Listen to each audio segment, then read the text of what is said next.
ආයි බොහෝ වෙන්න කියලා ප්‍රාර්ථනා කරනවා. සුපුරුදු පරිදි වෙලා කොලේ සමග එකතු වෙලා ඉන්නේ. අපි අද මේ මල්වර වීම සම්බන්ධයෙන් කතා කරන තුන්වෙනි වීඩියෝ එක. ඉරිදා දිනයේදී මල්වර වුණොත් දරුවෙකු වැඩි වීට පැමිණියොත් තමන්ගේ ඔසක් කාලය ආරම්භ වුණොත් මොන වගේ ගුණාංගද පිළිටන්නේ කියලා අපි කතා කරා. සමුදා දිනේ මල්වර වුණොත් ඒ කටයුතු කිපයක් දක්වලා තිබෙනවා. ඒ කටයුතු අතරේදී කුමන හෝ කටයුත්තක මල්වර වුණොත් එයාට ලැබෙන ගති ලක්ෂණ මොනවද කියලා අපි කතා කරා. අද අපි කතා කරන්නේ මේ සම්බන්ධයෙන් තුන්වෙනි වීඩියෝ එක. දරුවෙකු මල්වර වුණොත් වැඩිහිටියෙක් බවට පත් වුණොත් වගේම ඇගේ ඔසප් කාලය ආරම්භ වුණොත් ඒ ආරම්භ වුණ මොහොතේ මොන වගේ වැඩ කටයුත්තක් කරමින් සිටින අවස්ථාවේදීද මේ මල්වර වීම සිද්ධ වුණේ. අන්නේ ඊට අනුව පුරාණ ඇදුරන් විසින් මෙන්න මේ ගුණාංග ඇයට පිහිටන බව පොත්පත්වල සඳහන් කරලා තියෙනවා. අපි බලමු අද අඟහරුවාදා මල්වර වුණොත් වැඩිහිටි බවට පත් වුණොත් ඔසප් කාලය ආරම්භ වුණොත් ඇයට ලැබෙන ගුණාංග මොනවද කියලා.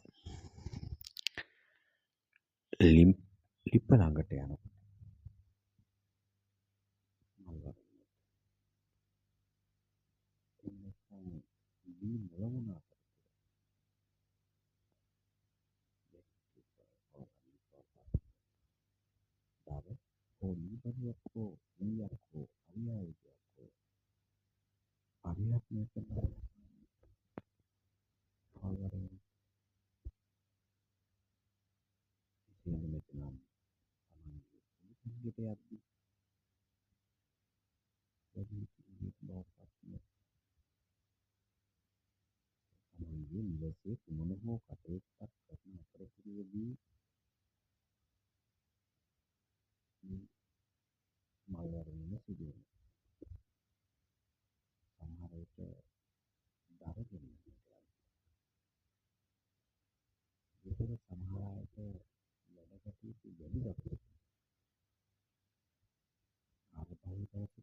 වැඩිමහල් තමන්ගේ සහෝදරයෙක්